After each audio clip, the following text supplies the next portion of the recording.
Welcome to the 4 Pillars of Successful Trading. Hi, my name's Chris Buss. I'll be your host today. I'm the founder of Traders Profit Compass, a website devoted to the advancement of traders.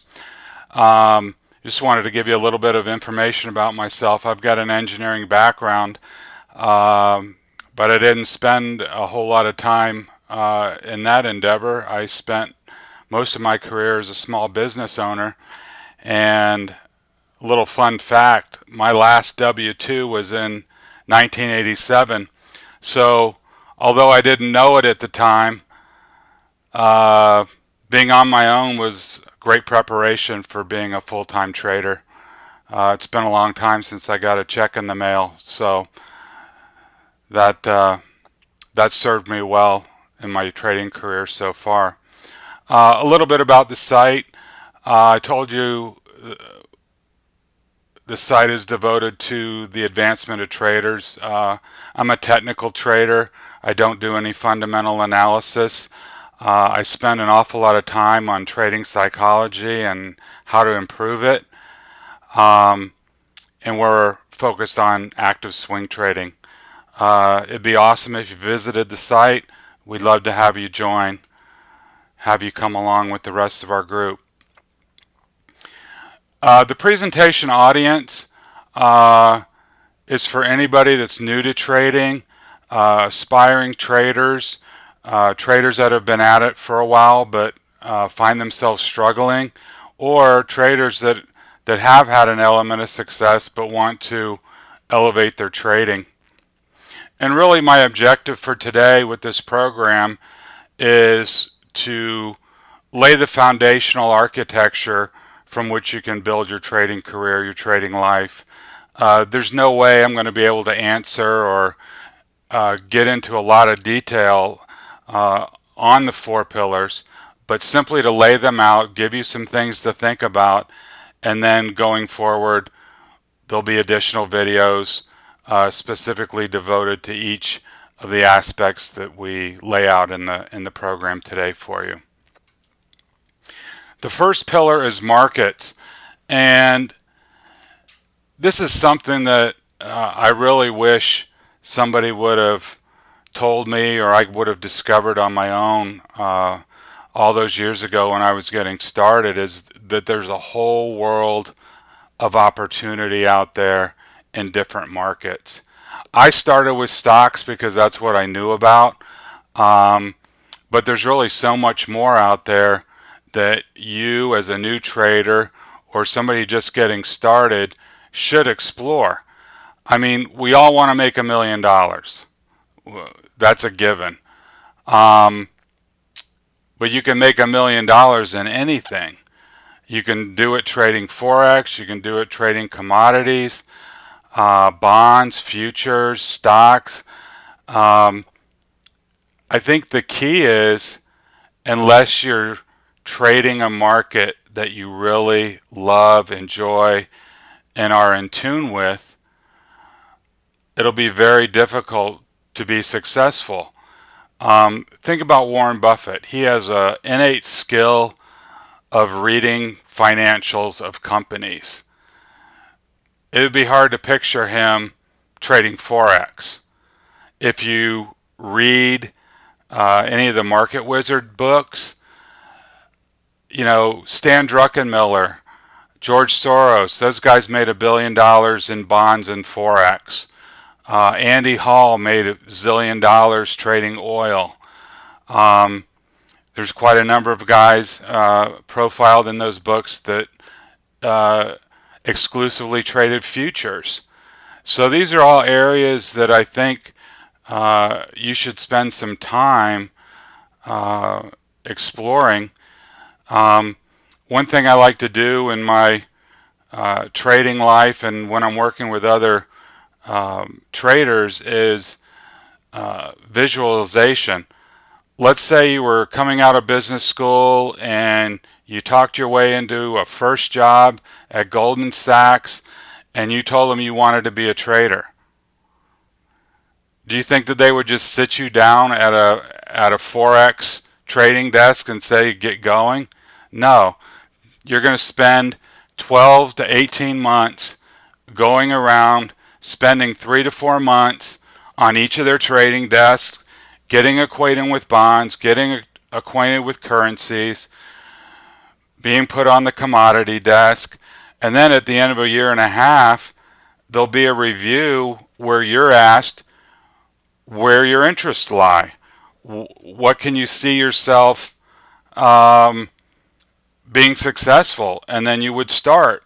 And I think part of the thing for people coming into trading is taking a close look at when am I available to trade. Stocks trade, 9:30 to 4. If you're in a job that requires your full attention during market hours, it's going to be hard to be an active trader. Does that mean you can't put on, trades on your IRA that are on a weekly or monthly kind of time frame? No, you can do that. But if you want to be an active trader, you have to be there when the market's trading. So that should be a consideration. Where do your interests lie? You can be involved in stock trading as S&P mini futures or NASDAQ futures, and you can put a trade on at 8 o'clock at night. So you can find markets to trade and still have a regular job. As you're going around looking at different markets, does anything in particular grab you? I was listening to a podcast the other day. This guy was, all he does is trade oil. And he was talking about when he was first getting started, he was really struggling, as we all do. And somebody acquainted him with oil, and it just grabbed him. He just loved it. He loved everything about it. And then, he just went to town on it. So hopefully in the process of exploring different markets, there'll be a market that just jumps out and grabs you.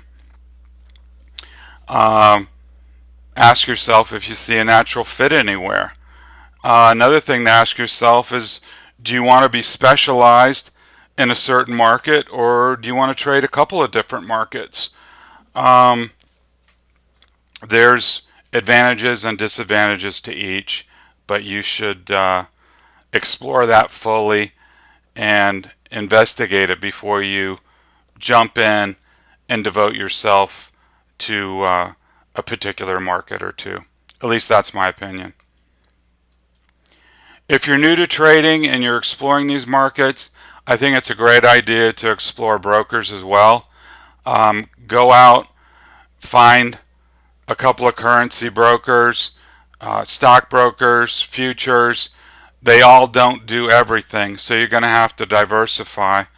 Get access to their platform, put a minimum amount of money in there, get access to their tools and their charting programs, and then do some paper trading. That's the only way you're going to get a feel for it, is to just get in there and dig around, see what you can find out. I can tell you, if you're going to be active, you need to find a low-cost broker and pay a minimum amount of commissions that's possible. And there are cheap ones out there.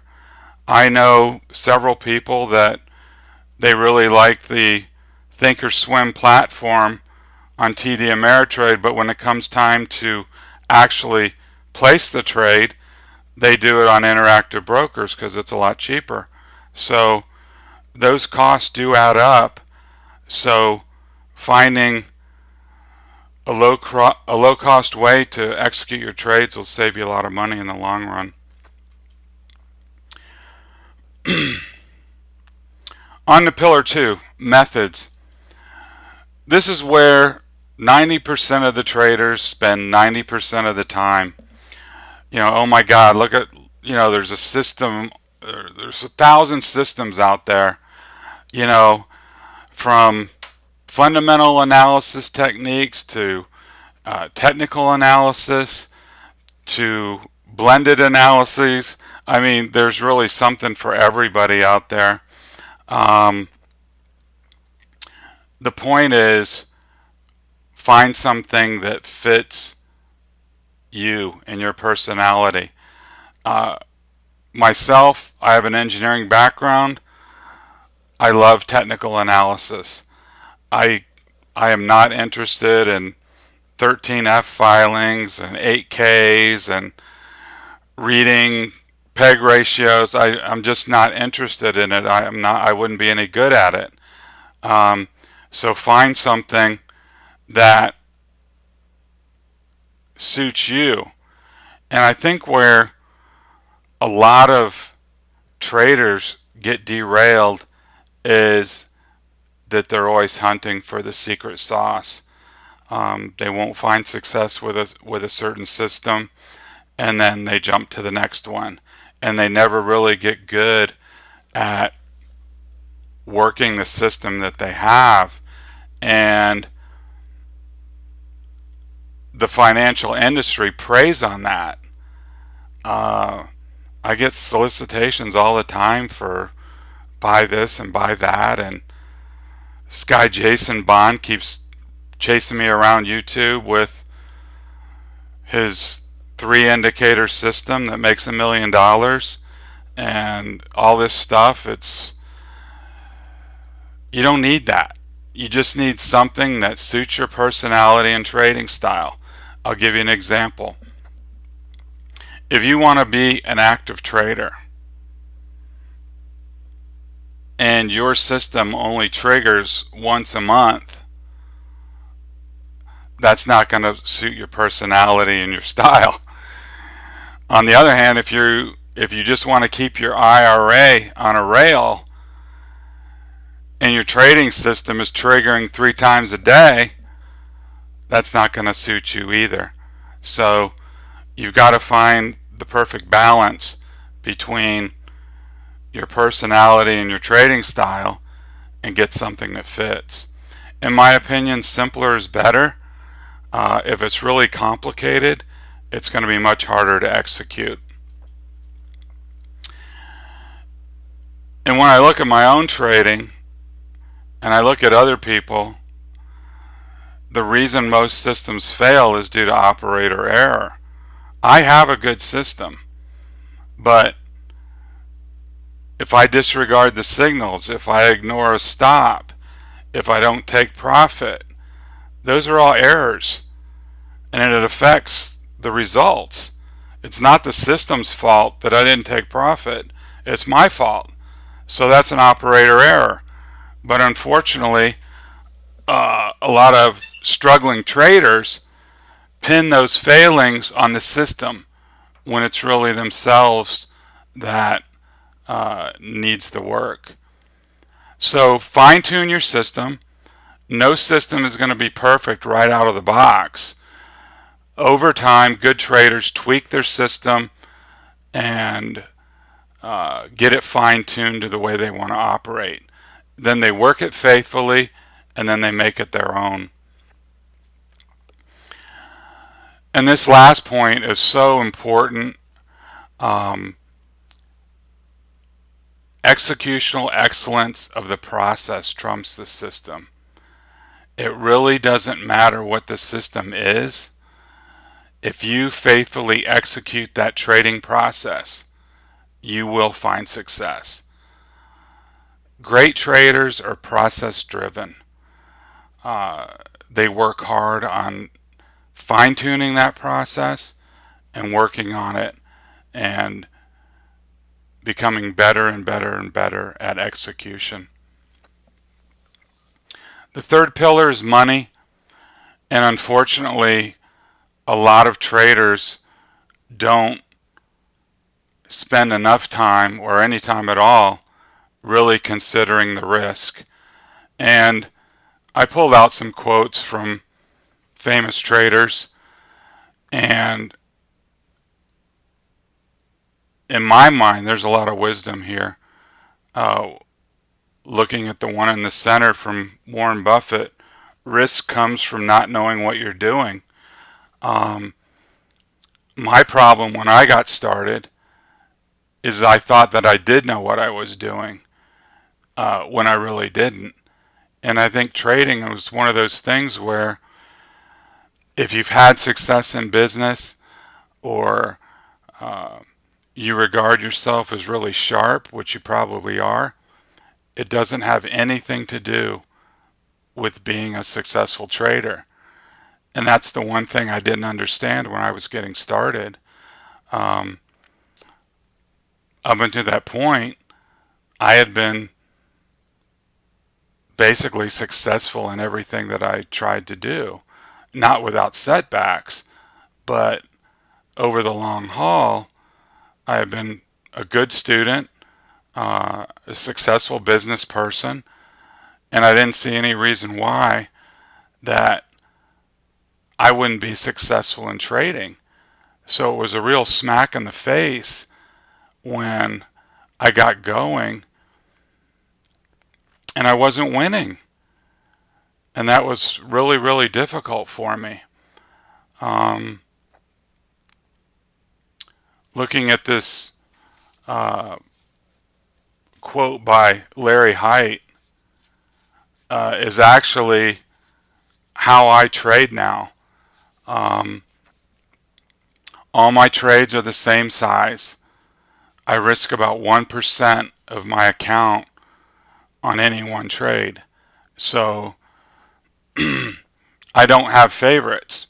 I don't have positions that are 10 times the size of other positions. I want every trade that I do to be handled the same way. Uh, I have my going in money. I know where my stop loss is going to be, and I know when I'm going to get out. And once I started doing that, my P&L smoothed out. Um, I didn't have the huge losses that I used to have. And I'll be frank with you, I had a couple brushes with going out. Uh, Disasters don't always happen to other people. I mean, it almost happened to me. And it came from ridiculous position sizes that went against me. And it can happen to anybody. Um, but if you're only risking 1% and you lose, you're still in business. So it's critical, I think, to success to really take a look at your money management and your risk profile. How well are you capitalized? Um, are you using money that you need to pay the rent as your trading fund? Uh, that's a recipe for disaster because in the back of your mind, as soon as you have a losing trade, you're going to be thinking you need to make twice as much on the next one to get that money back. And you just can't operate like that. So it's got to be money that's set aside and available for trading that you don't need on a week to week or month to month basis. It's absolutely critical. And I think a lot of people go in thinking, hey, I'm going to use this money, I'm going to double it, and then I'll have more. It really doesn't work like that. Also, I think you need to understand yourself in terms of how you operate in your regular life. If you're a risk averse person, or at times you can get somewhat reckless. It's it's hard to divorce your real life from your trading life. So you have to have a good understanding and you have to put up the guardrails to prevent yourself from crashing. So it helps to understand what kind of person you are. I told you a little bit about my single trade risk, which is usually right around 1%. But what about portfolio risk? Um, at my maximum, I'll have 20 positions, and that keeps me plenty busy. So at any one time, I have 20% of my capital out there, and that's a lot for me. I would say typically 10 to 12 positions is my comfort zone, and I trade exclusively with options. So I have the leverage. So I don't need to think that I, got to pile in. I can get plenty of leverage with, 10, 12, 15% of my account with options. And I also know that if the bottom falls out of the market overnight, I still got 85% of my money left. And that's a comforting feeling when you lay your head down on the pillow and know you're not going to be taken out of business overnight. So take a look at your single trade risk profile, and also take a look at how much you got out there at any one time, because there's always a risk that you get taken out. And this is something that I always keep in my mind, and it's probably because I almost did run out of capital. That if you run out, you're done. And it's very difficult to build that back up, at your job or however you're going to try and get it. Once your capital is gone, it's gone, and you're out of business. And I think this last line is crucial. Short timers aim to make a lot of money, but pros aim to stay in business. Now, what does that mean? Well, if you're a pro, you know that running out of capital means you're done. Also, it means that if you're a beginning trader, and let's say you got $20,000 of starting capital, if you're losing money while you're learning, by the time you get to be a good trader, if you've only got $4,000 left and you've lost 80% of what you started with, it's going to take you so much longer to just get back to even. It's going to take forever. It might not even be possible. So in the beginning, not losing money is paramount. If you're starting with whatever it doesn't matter what you're starting with. Trade one options contract. Trade 5 shares of stock. Whatever it is, just a minimum amount to get in the game, to understand it, to understand your system, to build a track record of success. And then once you have that track record and you're comfortable and you're making a little bit of money with your ultra small position sizes, then you'll have basically all of the capital that you started with to go on your way and start building it. But myself, like many traders, they dig into that starting capital so much that they're really behind the 8 ball by the time they're good enough to trade or good enough to be successful trading.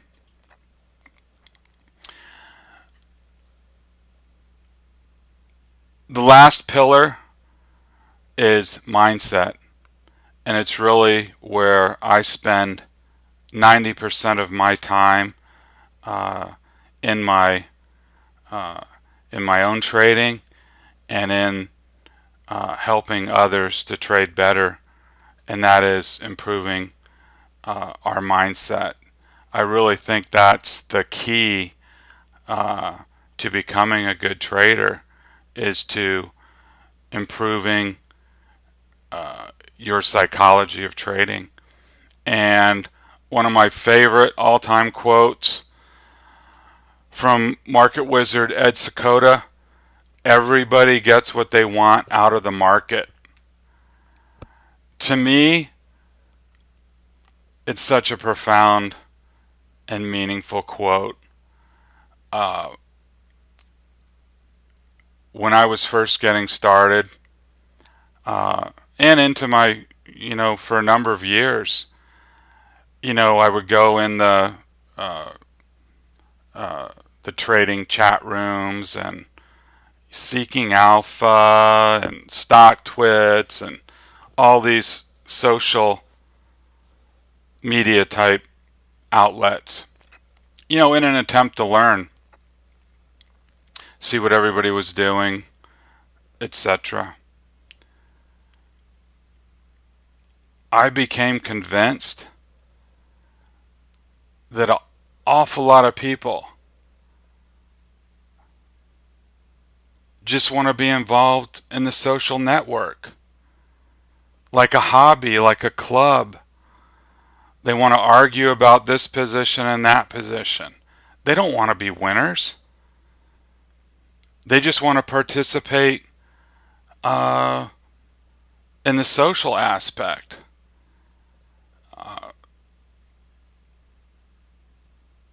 In addition to that, being involved in those chat rooms and things like that led me down a lot of dark alleys, dead-end streets. So I cut a lot of that stuff out, and it's helped me so much. At its core, trading is a solitary activity. It's just you and the market. Yes, you need support. Yes, you can learn from other people. But at the end of the day, it's just you.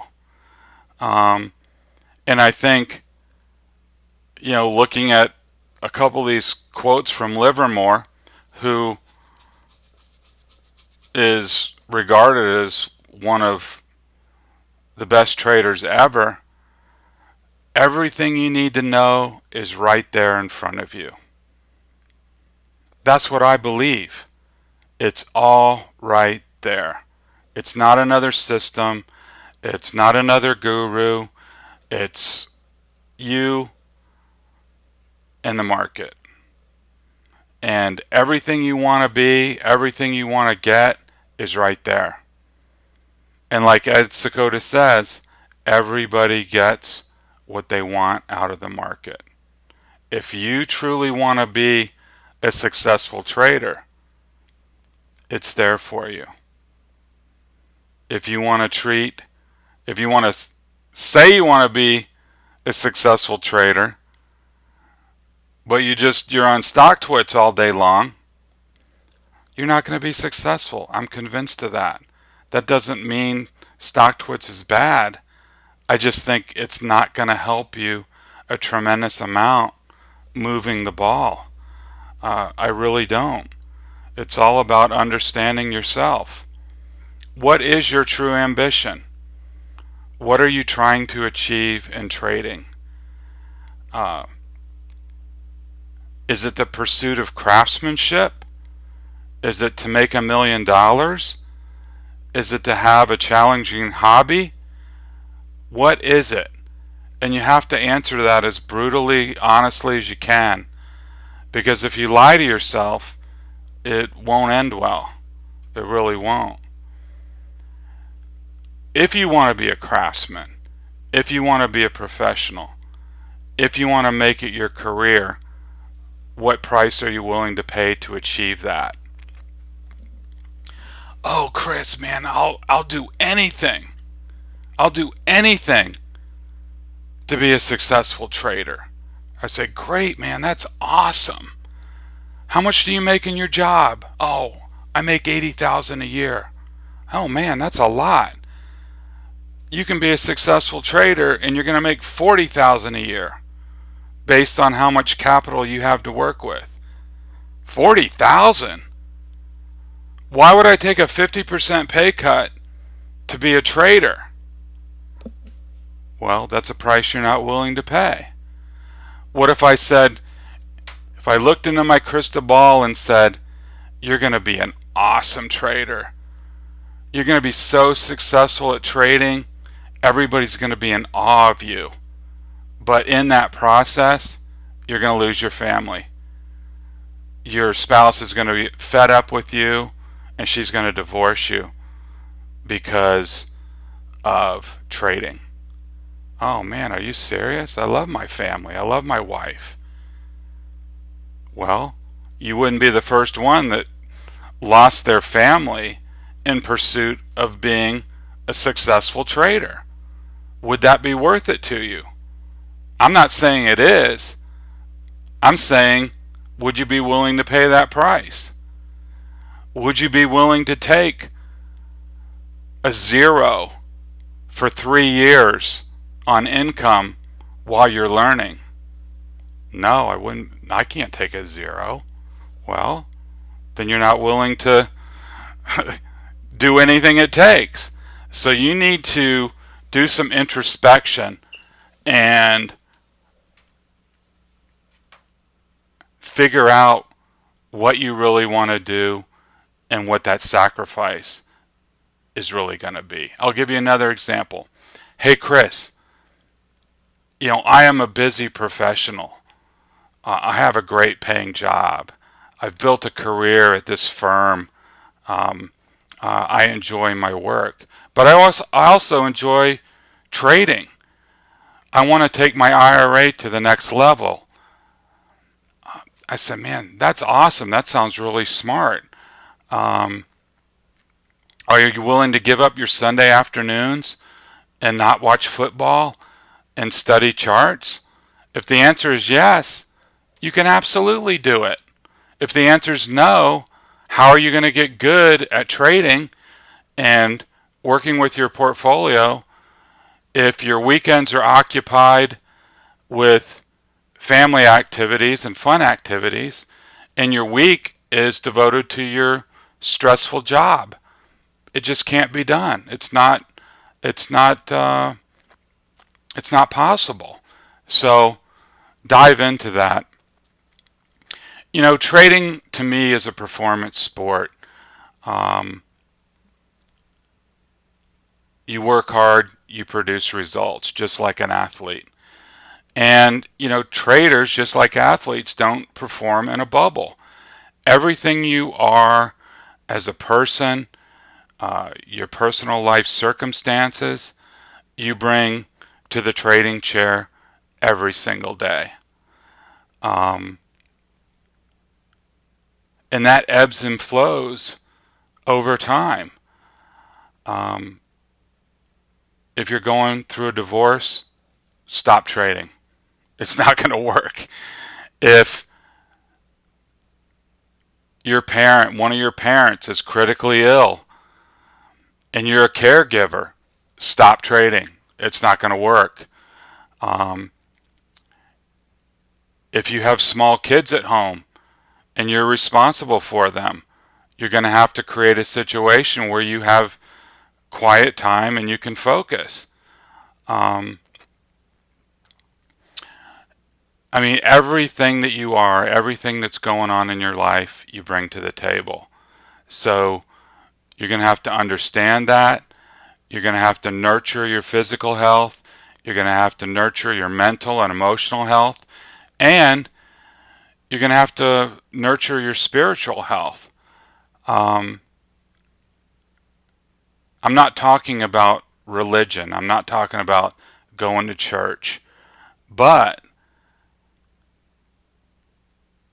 trading has a way of making you want to get to know Jesus a little bit better. I can guarantee you that.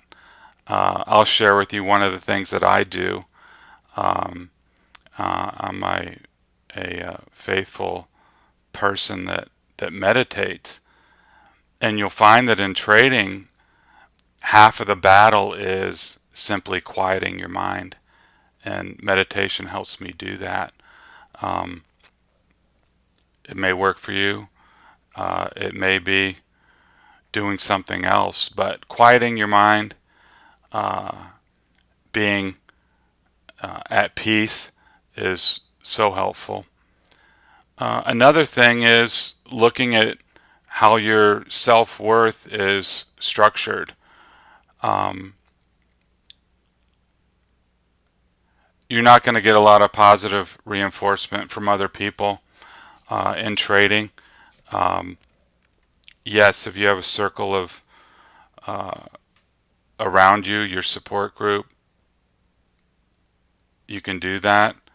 Um, are you a person that lives and dies with their P&L at the end of the week? That used to be me, and it was horrible. I'd have a couple of good days, and at the dinner table, I'd all be, all chatty and how's your day, and talking to the kids and talking to the spouse and see how it's going.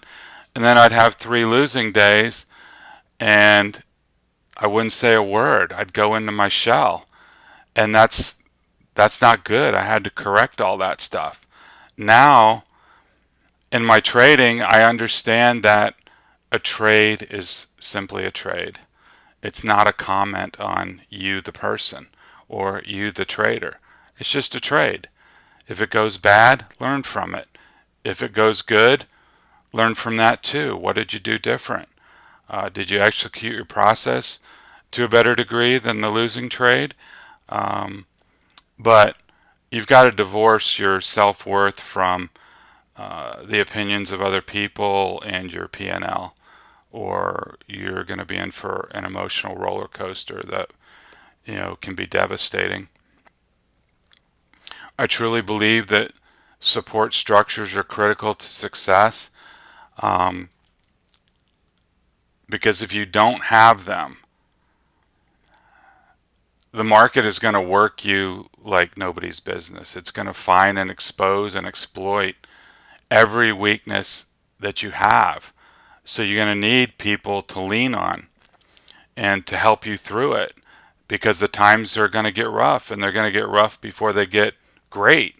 So if you're just me, myself, and I, it's very difficult. You need to think about building a team and surrounding yourself with people that are both knowledgeable and care about you as a person and as a trader. That'll be so helpful. We're not going to have time today to dive into this slide with the amount of time that it deserves, but I like to think of using a mastermind group as your support structure. Let's go back to the example that I gave of a new trader starting at Goldman Sachs. Now, I've never worked there, but I can imagine it. So let's start our job. Who are you going to be accountable to? Well, you're going to be accountable to the floor manager, the most senior trader on the floor, that's been where you are and worked his way up. So you're accountable to the trading manager. You're going to go around and meet senior traders, and you're going to be paired with somebody that's been in the trenches a while and has been successful. And you're going to be able to have them mentor you while you're getting started.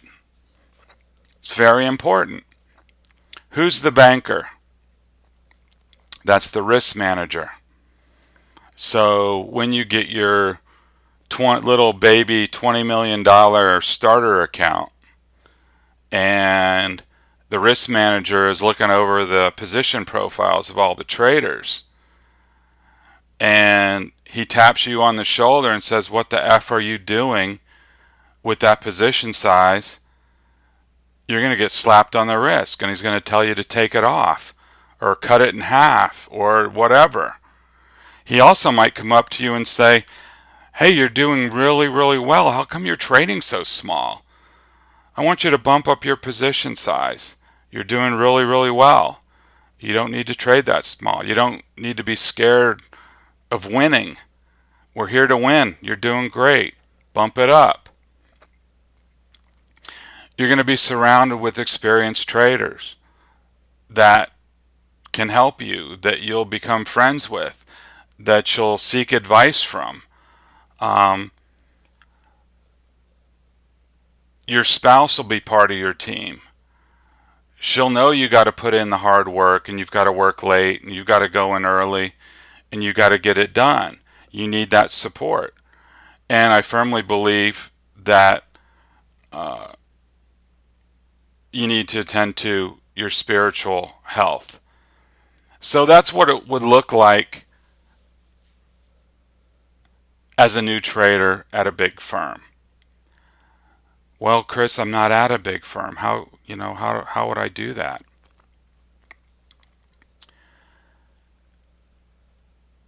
You can find somebody to be your floor manager. It could possibly be your spouse, where you review your trades every week, where you discuss why you won, why you lost. They don't have to know a lot about trading, but they will know a lot about why you lost money or why you gained money. So that'll be a check on you. Find a trading mentor out there. They do exist. It could be me. It could be someone else. It could be a senior, experienced trader that you know. But they got to have the time and interest in helping you. That's the key. And they've got to be able to break it down into terms that you can understand. If you think about managers in sports, none of them were ever superstars. They were always the guys either in the minor leagues or riding the pine.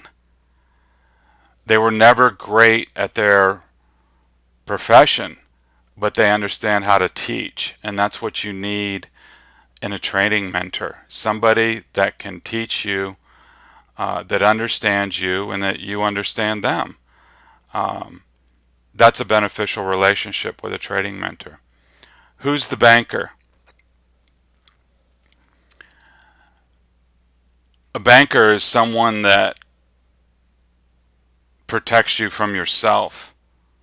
So for instance, you got a $25,000 nest egg.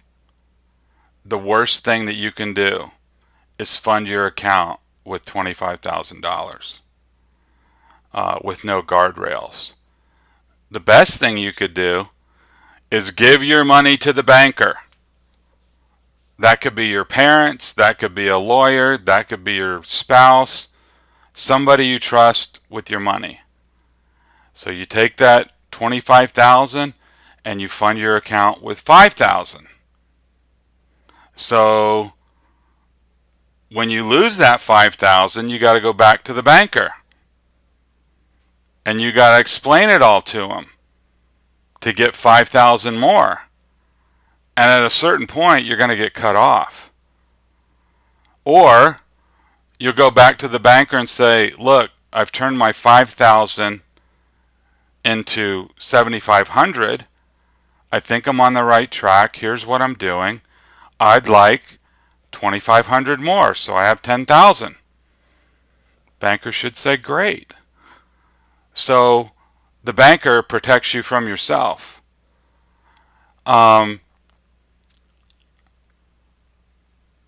If you are with a significant other, involve them with what you're doing. They need to know how difficult it is. They need to understand your goals. They need to understand how you're approaching that task and what their part is in it, because there is sacrifice to the whole endeavor. And it's been my personal experience that most spouses will say, "Sure, honey, I support you. I'll do anything you need." But then when it gets tough and you're not bringing in any money, things tend to change. So you need to be very, very careful about that.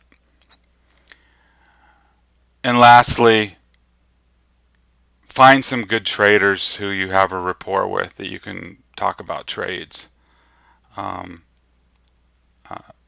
Hopefully they're people you respect. You respect them as people. You respect them as traders. Develop a rapport. Find them. Search them out. And then that can be your little team.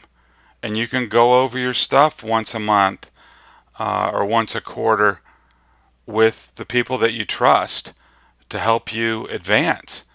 And I think that would be awesome. I think that would really put you in a position to win. And I wish I would have done that. I wish I would have known about it when I got started. We're coming down the home stretch here, guys. Again, really all my emphasis these days is in trading psychology. And I tell the people that know me, the people that I work with, the work in front of the mirror is the hardest work you'll ever do.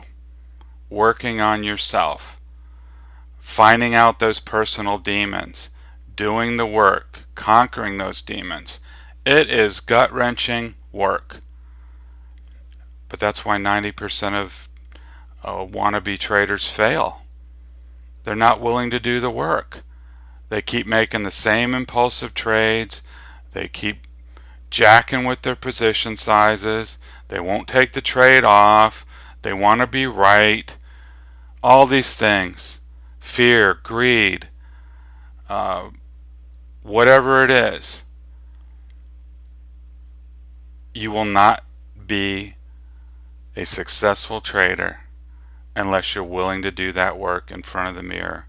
And I even tell people, and I even have on my desk a little baby vanity mirror. And I make a regular point of looking in that mirror just to remind myself it's within my capacity to do better. Everything I need to do, everything I need to work on is right there in front of me. And I encourage you to do the same.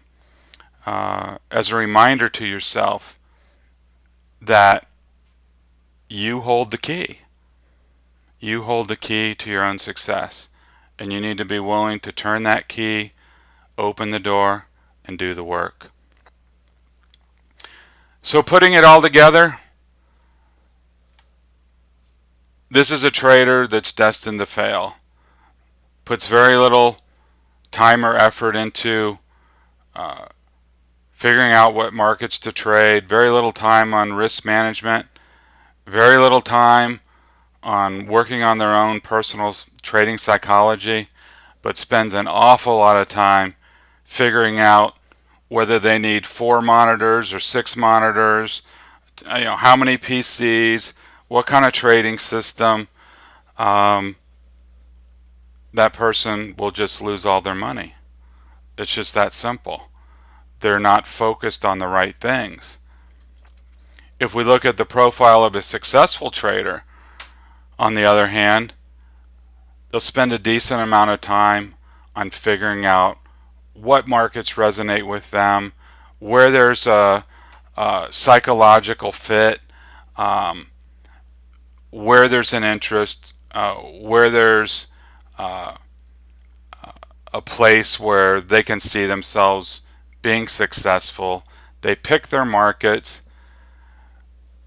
They explore methods, but they pick one and they stick with it. And then after that, it's all mindset and money, risk management, and improving your trader psychology. That's where I spend all my time. constantly evaluating risk and constantly trying to improve my mindset.